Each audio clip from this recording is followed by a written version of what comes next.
Maintenant, on va appeler Léla. Où es-tu, Léla? Voilà.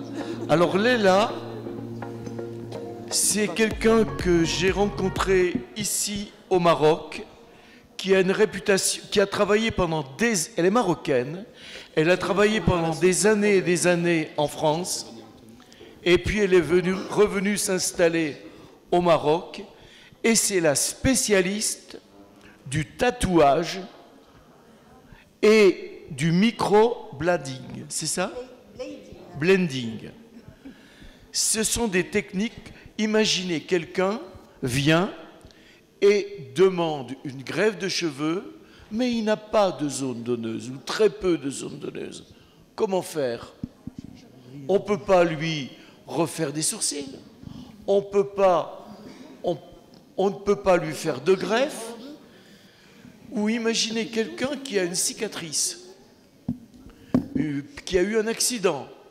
Comment faire pour estomper, cacher cette cicatrice?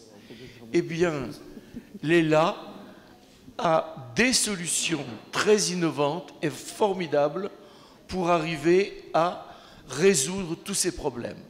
Lila, c'est à toi. Merci, Monsieur Ménétré. Bonsoir à tous. Maintenant, c'est le soir. Hein. En effet, comme Monsieur Ménétré vient de l'expliquer, je suis dermographe et je suis spécialisée dans tout ce qui est micropigmentation, que ce soit d'un but réparatrice, capillaire et aussi pour les femmes qui est à but esthétique, bien sûr. Donc, beaucoup de femmes et d'hommes ont des séquelles d'accidents, de maladies ou des petits défauts de naissance. Et effectivement, on ne trouve pas de solution chirurgicale à ces personnes-là. Et c'est là qu'on intervient dans la dermopigmentation. Alors, je ne sais pas si tous, vous savez ce que c'est qu'une dermopigmentation, mais je vais l'expliquer un peu en bref. La technique consiste au fait à implanter un pigment sous la peau avec une couleur pour venir définir ou arranger effectivement une cicatrice ou alors embellir un sourcil, un contour des lèvres, ou dans le cas un peu extrême, corriger par exemple un bec de lièvre, une aréole mammaire suite à une chirurgie esthétique, etc.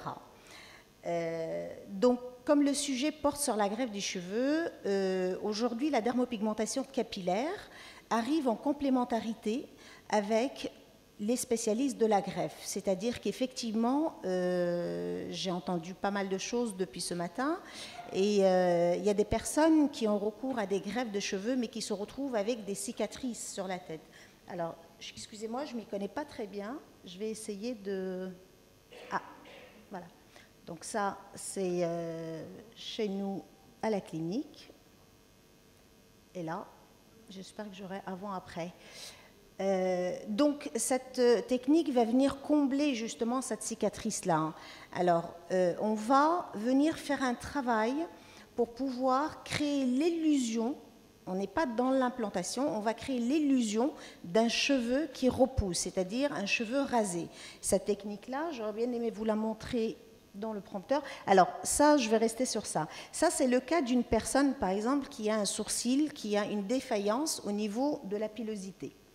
Ensuite, elle a subi une chirurgie esthétique pour le lifting du sourcil.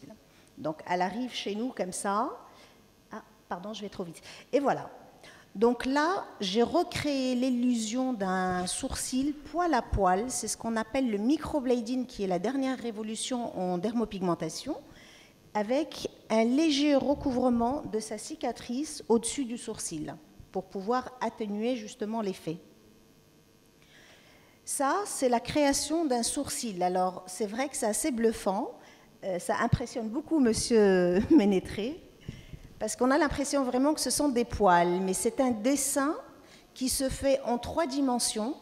C'est, je dirais, un peu, c'est de l'art, parce qu'on va venir vraiment créer cette illusion de poils qui repoussent. Alors, je me suis amusée sur cette personne-là à créer justement les irrégularités d'un sourcil, parce que je trouve que le sourcil parfait n'a pas de charme. Donc moi, j'aime bien aussi donner le côté un peu imparfait, un peu broussailleux. C'est vrai que mes traits sont un peu, disons, dans un sens de sourcil naturel, au fait. Et ce n'est que du microblading, ce n'est que du tatouage. Hein. Ce n'est pas du tout une greffe, il n'y a pas de poils, on a l'impression, mais pas du tout. Pratiquement toutes les artistes ont ça, je vous le dis tout de suite. Hein. Toutes les grandes artistes de cinéma, elles se sont refait les sourcils de cette façon-là. Parce qu'on arrive à avoir des sourcils exactement avec le dessin idéal.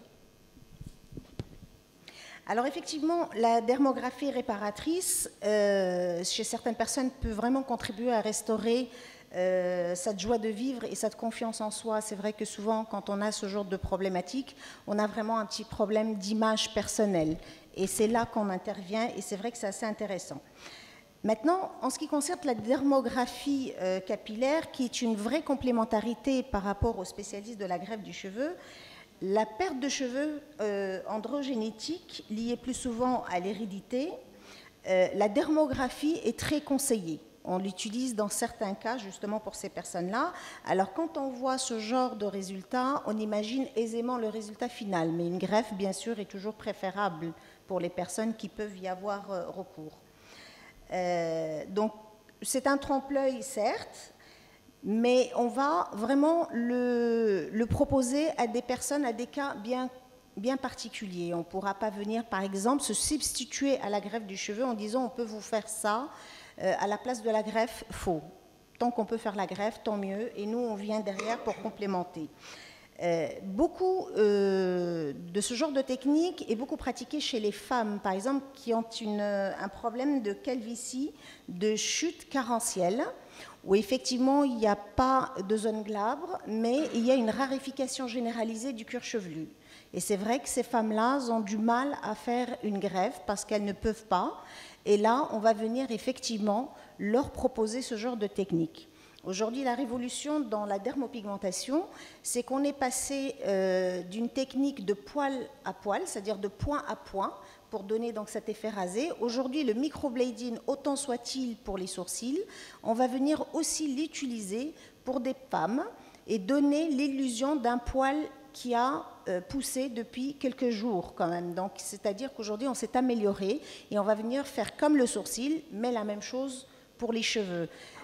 Les femmes, quand on a ce problème de calvitie, on a quand même un cheveu long, on n'ose pas raser la tête, donc, sauf, entre parenthèses, les cas de personnes qui sont gravement malades ou qui ont sous chimiothérapie.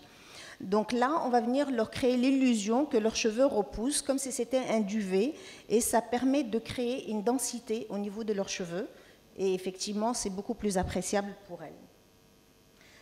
Alors, lorsque on a, suite à un accident, par exemple, ou une brûlure, on se retrouve beaucoup avec des cas, et ça concerne surtout les hommes, au niveau de la barbe et de la moustache, ou un problème de bec de lièvre, par exemple. Ce cas-là, certaines personnes, surtout chez les hommes, le bec de lièvre est très difficile, je pense, à greffer. Maintenant, je ne sais pas, je ne veux pas dire de bêtises.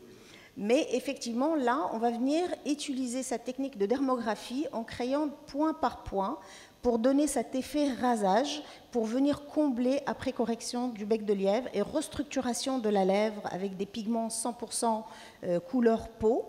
On va venir, à côté de ça, venir compléter cette zone de rasage pour donner justement cet effet, estomper l'effet de la cicatrice. Alors ça, c'est pour le cas de la barbe, la zone de rasage. Donc effectivement, pour rester juste en globalité, on a deux techniques en dermopigmentation. Pour complémenter la greffe, on a le point à point et on a le microblading. Alors le jeu se fait aussi sur la qualité des pigments et sur la couleur du pigment. Alors, je vais essayer de vous montrer quelques photos. Et ça passe pas. Voilà.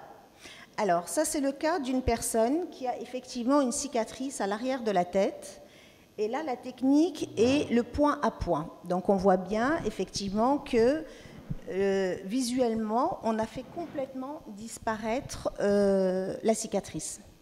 Vous reconnaissez la FUE quand elle est mal faite, quand la cicatrice derrière est mal faite. Pas la FUE, la FUT, vous savez, la bandelette. Et voilà ce qui se passe. Et ça, c'est pas beau. Et il faut le cacher. Et ça, le microblending, la micropigmentation est vraiment très bien.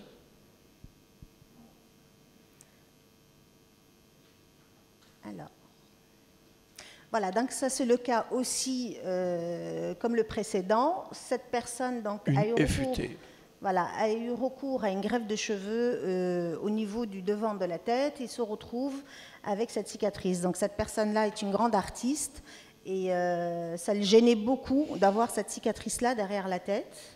Donc il est venu me voir et voilà le résultat. Donc je pense qu'il était très satisfait. Et oui, ça n'a plus rien à voir. Parce qu'on ne le voit plus.